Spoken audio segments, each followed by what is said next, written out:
Welcome to the Human Capital Innovations Podcast, your go-to source for personal, professional, and organizational growth and development. We hope you tune in often for all things people management, organizational development and change, organizational leadership, and social impact related. Maximize your personal and organizational potential with Human Capital Innovations Podcast.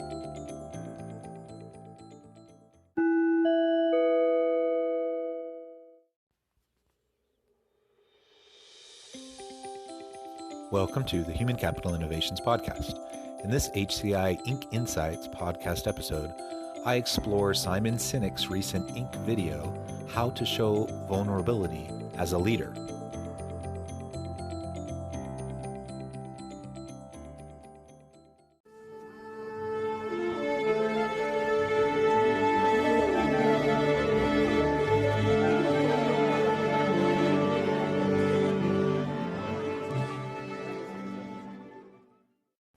Welcome back to the Human Capital Innovations Podcast.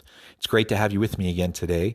Today, we will be exploring Simon Sinek's recent Inc.com video, How to Show Vulnerability as a Leader.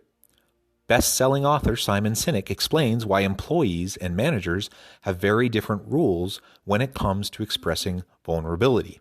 In this episode, I will break down this video into clips and intersperse some of my own commentary. I'll catch you on the flip side of the first clip.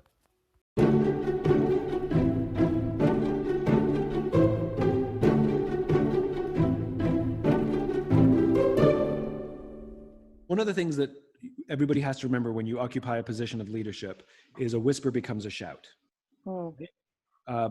Everything is amplified. Sarcastic comments that you might have been able to make in the past, you can't make them anymore. The little things, the game changes, because a whisper becomes a shout.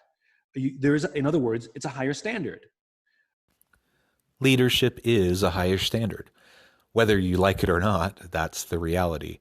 And sometimes it can feel a bit unfair because, let's face it, leadership is hard. And when we're leading in times of crisis, such as during a global pandemic, and we're trying to help to support and sustain all of our people who are going through personal challenges, health challenges, economic challenges, the reality is we're going through those same challenges, and we're feeling a great and tremendous amount of pressure trying to keep the business afloat, trying to make payroll, and trying to meet the needs of everyone around us. Leadership is hard, but the reality is there is a different standard for leaders than there are for the general employee throughout the organization. And so leaders need to live up to that standard. And when they don't, whether that's fair or not, when they don't, it erodes institutional and interpersonal trust, and it can cause all sorts of problems for employee engagement, satisfaction and morale, and other productivity measures. So we always need to be on our A game when we're leaders. But that doesn't mean that we always have to put on a positive face and say everything is okay, even when it's not. Because in fact, that actually will erode trust more, because employees aren't stupid and they know when things are hard. They know when things are challenging, and they want you to shoot straight with them. You can't come to work and say, oh my God, guys, it's all over. It's all over. It's all over. It's all over. And just claim you're having a bad day. Anybody else in the company can do that. Somebody, a junior person in the company can come in and be like, it's all over. It's all over. And we're okay with that. We'll be like, don't worry, man. It's okay. We'll get through this.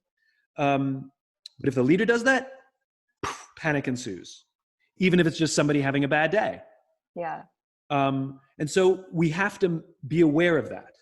Also, we can't be excessively positive, because that's not true either. So while there is a higher standard, and we can't yell fire in a crowded room, so to speak, we do have to recognize the responsibility we hold and the impact that our words and actions have on those around us. We also can't just pretend like everything is okay. We basically just have to be straightforward. We need to be truthful and authentic. And we have to be measured. And so, if we're having a bad day, we can't just say every last thing that comes to the top of our mind. We have to monitor ourselves and practice some emotional intelligence, and and ultimately, we can continue to work well with our people as we try to assure them and help them to feel like, we can do this, we can weather this. But that's not to say that we have to pretend like everything is okay when it's not. Again, our people know the difference. And so we just need to be authentic with them. We need to just try to foster trust. And we don't foster trust by telling them things that aren't true. We need to tell them the way it is, and we need to trust in our people, that they're adults, that they're grown-ups. They can deal with difficult situations. They can deal with uncertainty. And ultimately, together, we can get through this, and we communicate that. That's what it's going to take. And if we can do that consistently, we can weather the hard things that come. And if I, as a leader, am really struggling, well, I can't just vent to any random person in the office. I can have my confidants. I can have those people that I know I can lean on, my inner circle, and I can take those opportunities to share in confidence, the burdens that I bear, and we can find support for each other as leaders. We just can't share that openly with everyone else throughout the organization, or panic will ensue.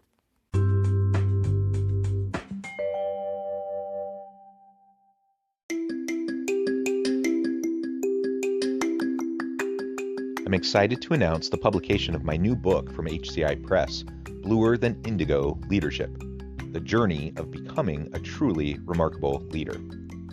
Early in my adult life, I learned about an Asian proverb that translates as bluer than indigo. If you think about the color indigo, it is a brilliant, deep, and vibrant blue, what some would call the bluest of blues. To have something that is bluer than indigo is rare and truly remarkable. Contrary to popular myth, there is no one-size-fits-all or cookie-cutter approach to effective leadership. There's no silver bullet, no secret sauce, no go-to model that will solve all of our problems. The truth is, great leaders have all had their unique strengths and flaws, and have all had to discover and then pave their own distinctive path in their life's journey to fulfill their leadership potential. Bluer Than Indigo Leadership will help you discover your own path and explore those ordinary, everyday actions that will help you respond to an uncertain future and produce extraordinary results for individuals, teams, and organizations.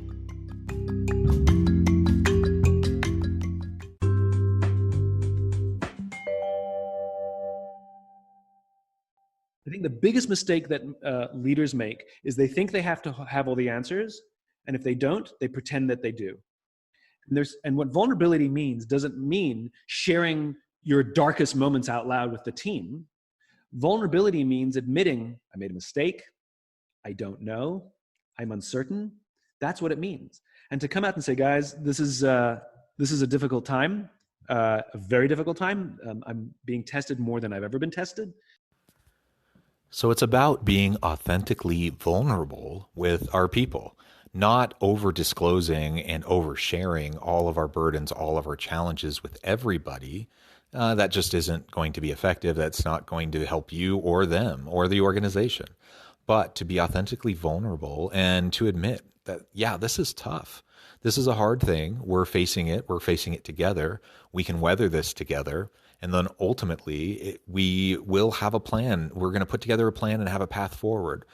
Being authentically vulnerable also means that you have to own up to mistakes. People will be generally quite forgiving as long as you can be vulnerable and admit when you've made a mistake or you've done something, you've made a decision that ultimately didn't pan out, that it didn't prove to be successful. Now we need to pivot. Now we need to go a different direction, especially when they can see that you authentically care, when they see that you're someone that's trustworthy. They're going to give you a lot of leeway to try to figure things out. And when you're open with them and transparent and you acknowledge when you make mistakes, you ask for their understanding, and then you roll up your sleeves and get to work together to have a better outcome, people will generally handle that just fine, because people are adults, they're mature, and people want to support their leaders when their leaders are worthy of their trust and support. And I'm not 100% sure of the decisions I have to make. Here's what I do know. I believe in our vision. I believe in our team. And I think that if we can get the right product mix, and if we can figure out new ways to bring our cause to life, I think we can beat this. I'm going to be leaning very, very, very heavily on this team because I cannot do this alone. And I will keep you in the loop of, and like, we made mistakes. We like ran head forth in one direction, and then we had to shift. And we said to everybody, we got it wrong. We're making this up as we go along. Yeah. And we'll explain why we were wrong, and we'll explain why we changed. Let your people know the missteps and reframe the missteps as learning opportunities, especially amidst uncertainty during particularly difficult and challenging times.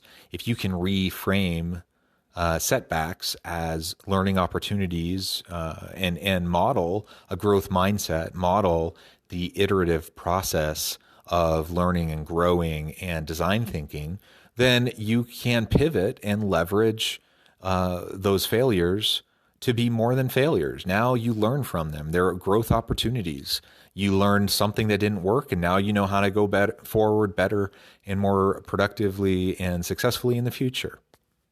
But to express uncertainty, but not end there, uncertainty, and here's what I plan to do, is essential. But to say I don't know is so powerful. As a leader, expressing uncertainty in difficult times, saying you don't know, and really acknowledging and recognizing you don't have all the answers to everything. Not only is that acceptable, but that is necessary in this day and age of complex organizations, because we don't have all of the expertise. Our people do. And if we claim to know all the answers, you know what will happen? Our people will stop leaning on their own expertise and their own creativity and innovation, and they're going to look to us for every last little thing. And that's not going to serve them or us well. Our organization will not be innovative in that kind of an environment. But when we can foster an environment where people recognize that we are vulnerable so they can be vulnerable, we can fail and acknowledge it so they can fail and acknowledge it, and that we model for them how you step forward into the darkness, into the uncertainty, that you don't know everything, and that we rely on each other to get through those dark times, to get through those difficulties.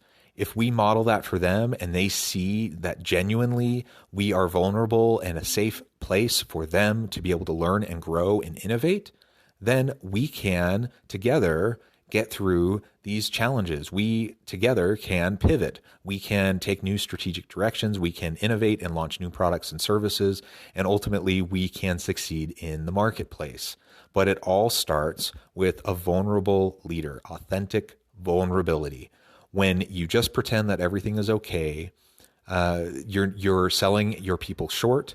You're not modeling for them a healthy environment or a healthy culture. And even if you think you're protecting them, you're not, because you're not acknowledging the depth of their understanding, the depth of their character.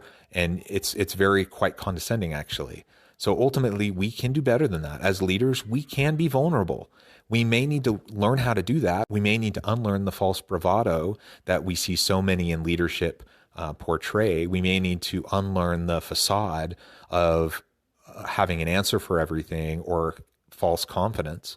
But we can unlearn that, and we can learn humble, vulnerable approaches to how we interact with our people. And in the long run, that will foster greater trust. That will foster a greater, more healthy workplace. As always, thank you for joining me for this episode of the Human Capital Innovations podcast. I hope you stay healthy and safe, that you can find meaning and purpose at work each and every day, and I hope you have a great week.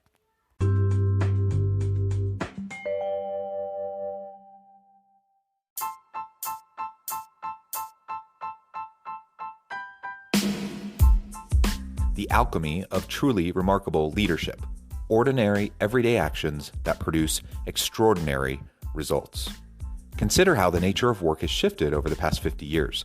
With increased globalization, rapid technological advancement, and the shift in economic composition, the average job of today looks very different than the average job of 50 years ago. What will the jobs and organizations of tomorrow look like?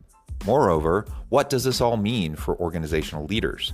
What are the core competencies and capabilities of organizations and their leadership that are prepared for continued disruption and geopolitical and socioeconomic shifts? Regardless of what the future holds, increasingly, leaders need to be socially minded, data-driven, decisive, champions of talent, and disruptors of the traditional notions of leadership, teams, organizations, and work.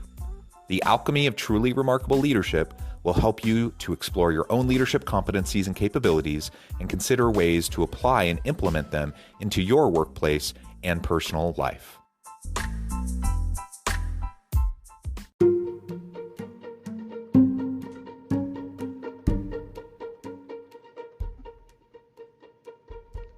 Check out Human Capital Innovations magazine, Human Capital Leadership. Human Capital Leadership is a free, interactive e-magazine with the mission to help individuals, leaders, and organizations find innovative approaches to maximize their human capital potential. We publish issues quarterly in August, November, February, and May. Take a look at the latest issue and let us know what you think.